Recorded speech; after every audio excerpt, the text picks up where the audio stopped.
What's up, guys? Welcome to the Wikipedia channel. I'm Noah, and I'm here with Pro Microphone. How you doing tonight, Pro Mike? In this moment, I am euphoric. Not because of any phony God's blessing, but because I am enlightened by my intelligence. Alright, we'll check back in with you later, Pro Mike. This guy's a total fuck up. Now, you might notice I'm doing something just a little bit different from my usual Gmod content, and, well, that's just because I'm completely fucking sick of looking at that game. I need a break for my own sanity. So I figured why not try doing an idea I'd come up with a little while ago called Are They That Bad? It's going to be a series where we look at pieces of media that are universally hated, media that has been regarded by both critics and the general populace as being you know, movies like Waterworld or like that game Daikatana. And let's be honest, most things that are considered bad are like that for a reason. But then you do have those occasional cases of something being very unjustly and harshly criticized. Maybe it was just too ahead of its time. Maybe the people just weren't ready yet, and that's why they hated it. So that's going to be the point of this series, to track down those pieces of media that were unjustly labeled as being bad, to try to find some real lost gems. Will I be successful? Probably not. So for this first episode, I've decided to go with a music theme for it. We're going to look at a band, and there's a lot to choose from. So I decided to compile a bunch of them into a random choice generator. We're going to click on it and see which one comes out. Alright, random choice. Oh, Nickelback. Oh, come on, man, really? I'm going to take a pass on this one. I really don't even know what to say about Nickelback, so I'm just going to skip. Okay, we got Nickelback again. And, okay, yeah, it's all Nickelback. Okay. Alright, what can you say about Nickelback? Well, they are a rock band from a small town in Alberta, Canada. They were pretty huge on the pop charts from the early 2000s to the late 2000s. You know how people always talk about like the British music invasions of the 60s and the 90s? Well, in the 2000s we had the Canadian invasion. Yes, after centuries of quiet docility, our neighbors to the north decided to unleash a completely unprompted attack of poo-poo pee-pee pop music onto our patriotic Toby Keith-loving ears. We saw the early warning signs in the 90s with the Shania Twain incident. The Nickelback and Avril Lavigne Armored divisions arrived early in the 2000s, with the Justin Bieber and Drake Airborne divisions arriving later in the decade. And now, 20 years later, we wait in fear, waiting for them to strike again. Right, Nickelback. They formed in 1995 as a cover band called Village Idiot, and, okay, I'm gonna pass on that one, that's a little too easy. It was made up of frontman Chad Kroeger, his brother Mike, their cousin Brendan, and their friend Ryan. They covered songs from a lot of the popular acts of the era, such as Nirvana and Stone Temple Pilots, as well as some other bands like Led Zeppelin and Metallica. Oh, and can't forget about Pearl Jam.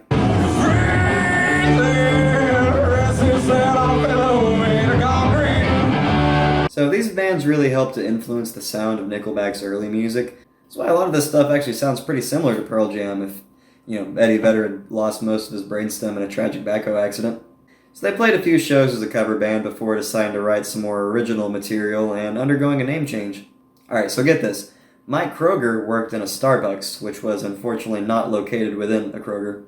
At the time, a regular cup of coffee cost $1.95, so a customer paying with $2 would get a nickel back. It must have been how Isaac Newton felt when that fucking apple doinked him on the head. Just a fucking genius moment, dude. So after the name change, they decided it was time to hop in the studio, record an EP, and get the Nickelback brand out there. The Nickel brand. The Kroeger brothers decided to ask their father for some help to get this album going. So he gave them the pretty hefty sum of $4,000 fucking dollars.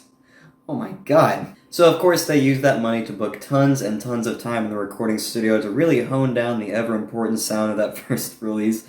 I'm just fucking with you. They spent $2,000 on magic mushrooms. $2,000 in 1995 money, which would be almost $3,500 in 2020, on magic mushrooms. Legend has it, they're still tripping to this day. The result of these hallucinogen-soaked recording sessions is 1996's Hesher, an album that Chad Kroeger himself has described as terrible, and that he is trying to bury that album as fast as he can. A Nickelback album so bad, the band themselves want nothing to do with it. That's incredible. And yeah, I listened to it. Wasn't as bad as I expected. It was not good by any means, but it was not the worst thing I'd ever heard either.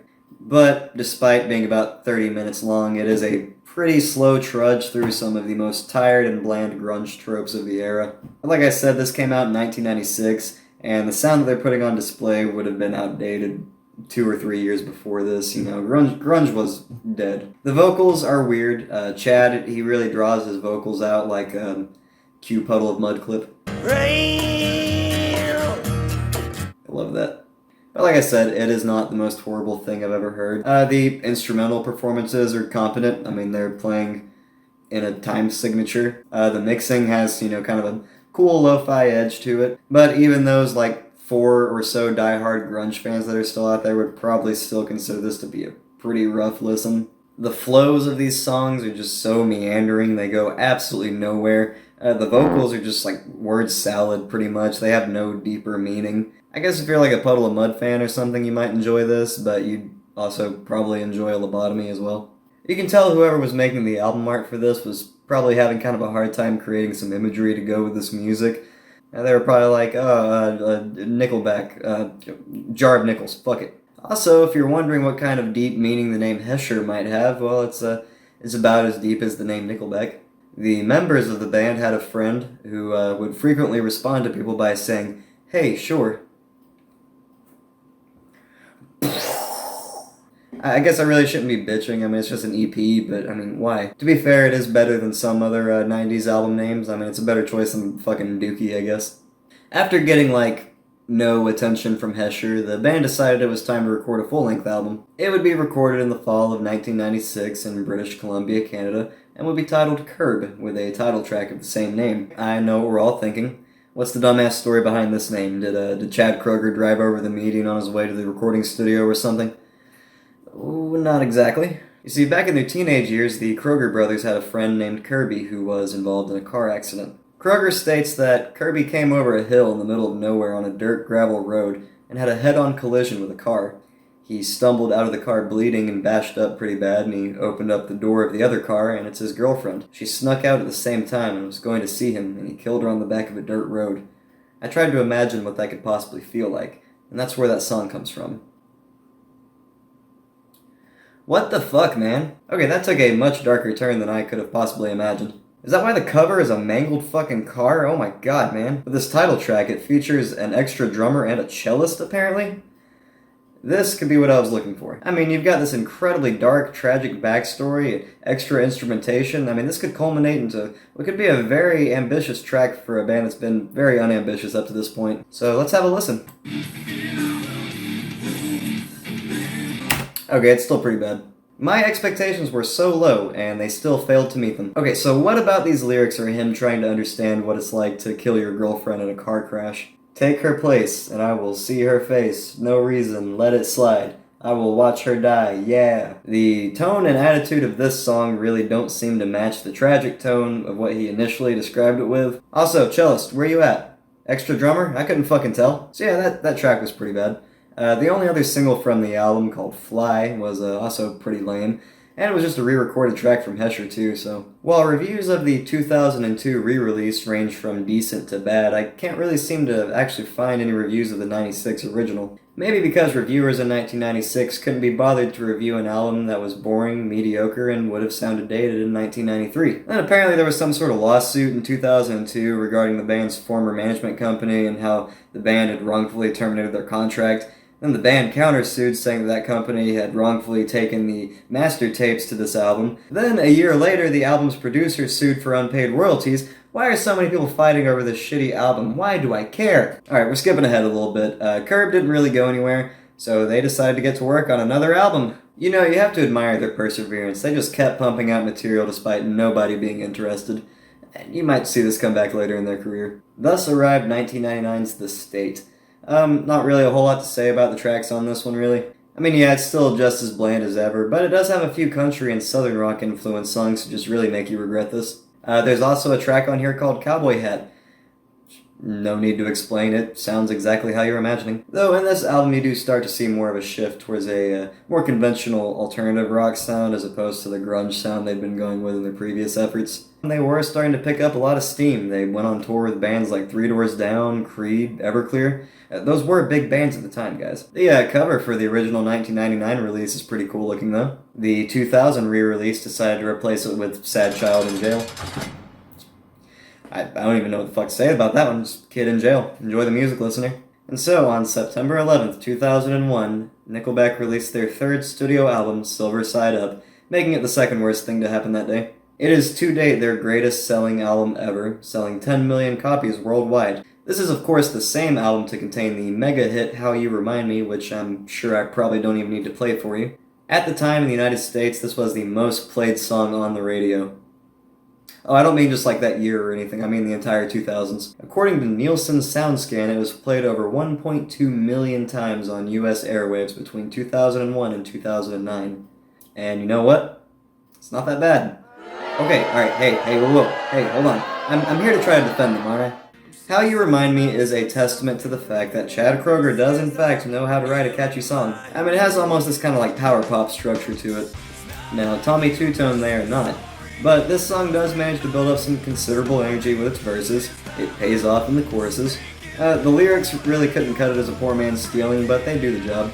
Plus, you really have to appreciate Kroeger repping his homeland with that pronunciation of sorry. The mix is nice, the instrumentation is good. Kroeger's signature sore-throated croon is thankfully kept to a minimum here. My point being, it's a catchy song. But at the time, the success of this song and the album as a whole were kind of seen as indicative of the growing commercialization of alternative rock music, man. These damn suits are gonna screw up my buck cherry. You know, I mean, think back to 2001 and what was going on in rock music at the time. You had bands like The Strokes that were spearheading this garage rock revival that was all the best parts of old and new. And then you had the heavier bands like Slipknot that were totally redefining traditional definitions of heavy metal. And then you had the huge pop-punk scene with bands like Blink-182 that were making some of the most fun and catchy music of the decade, and that's just all in popular music. But then, out of nowhere, Nickelback walks in the door. He's wearing a polo shirt tucked into jeans and white Skechers. He orders a Diet Coke and lets it sit for a moment to calm the carbonation. He goes home and he falls asleep watching Antiques Roadshow. Do you get what I'm saying here? I guess with all the crazy developments in rock music at the time, mainstream music listeners needed something safe and kind of boring to fall back onto. And the burly arms of the Kroeger brothers were eagerly awaiting. Now, before I finally shut the fuck up about How You Remind Me, did you know Avril Lavigne actually did a cover of this song in 2012? While she was actually engaged to Chad Kroeger. Yeah, I know that's a weird fucking connection. The song itself is fine, the instrumental is actually really nice, it's just kind of brought down by Avril's vocal performance. I mean, I hate to say it, but she kind of sounds like shit half the time. What is even stranger about this song was that it was recorded for a film soundtrack. That film? One Piece, the movie. You know, that anime about rubbery sailors? Why they got Avril Lavigne for this track, I will never know, but to be fair, we do know she's really in touch with Japanese culture.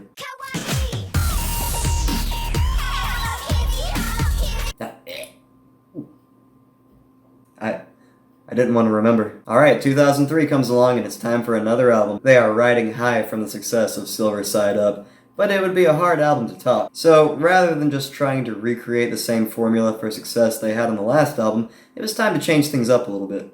They became drastically more experimental with this new album, taking influences from bands like Joy Division and the Velvet Underground. I got you again, they just made the same album twice. The Long Road is a carbon copy of Silver Side Up, and nowhere is that more apparent than on the first single for the album, Someday, especially when you compare it to How You Remind Me. Seriously, they are so similar, it's ridiculous. Everything that I praised How You Remind Me for is just reused here in a far less effective fashion. And the rest of the album is just as bland, mediocre, uninteresting, and totally deserving of going 3 times platinum. Alright, going a little bit faster now. 2005 saw the release of All the Right Reasons, which began a tradition for Nickelback albums, and that was releasing every song on the album as a single. Seriously, 7 singles on an 11-track album. They have come a long way since Curb, though, which, again, only had 1 mediocre single. This album is where Nickelback released a lot of their most well-known songs like Photograph and Rockstar. Best single on the album? I don't know, I guess I'll have to go with Photograph. 1, because it is a top-tier meme, and 2, because Chad Kroeger does manage to again pull some pretty catchy hooks on this one. It's all about our narrator reminiscing on his old hometown, his old friends, and looking out the back door! Also, what the hell is on Joey's head? Yeah, the lyrics are really stupid, but enjoyably so. The worst single, though? If Everyone Cared.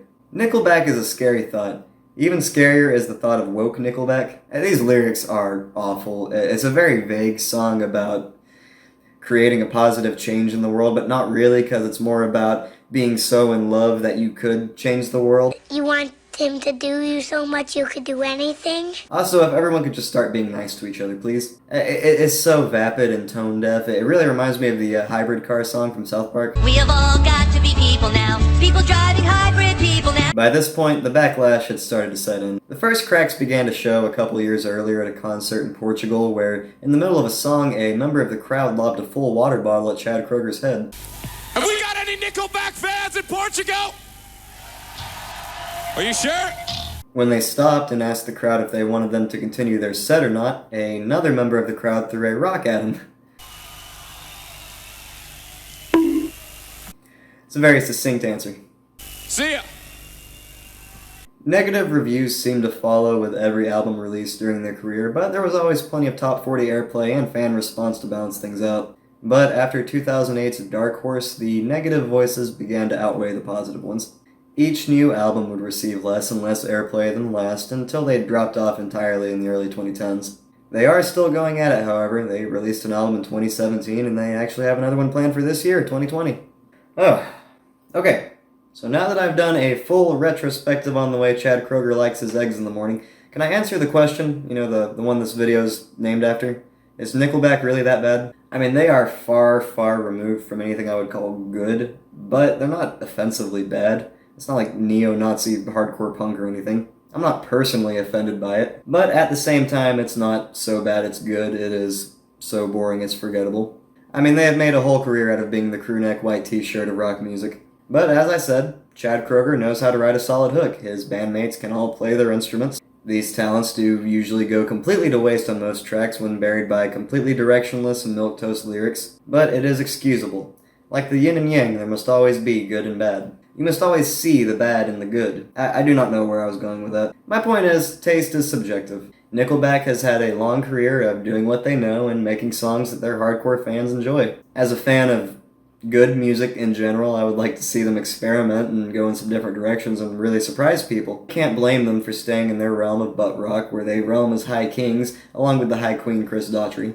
So that wraps up the first episode of Are They That Bad? We came to a conclusive... I hope you guys enjoyed this. I know I'm enjoying the fact that I don't have to think about Nickelback anymore. So go ahead and hit that red subscribe button if you want to see more stuff like this. I've also got some more gaming, Gmod stuff coming soon, so stay tuned for that. And you don't really fucking care. I know what you're here to see. Well, here it is, you sick fucks. Here it is.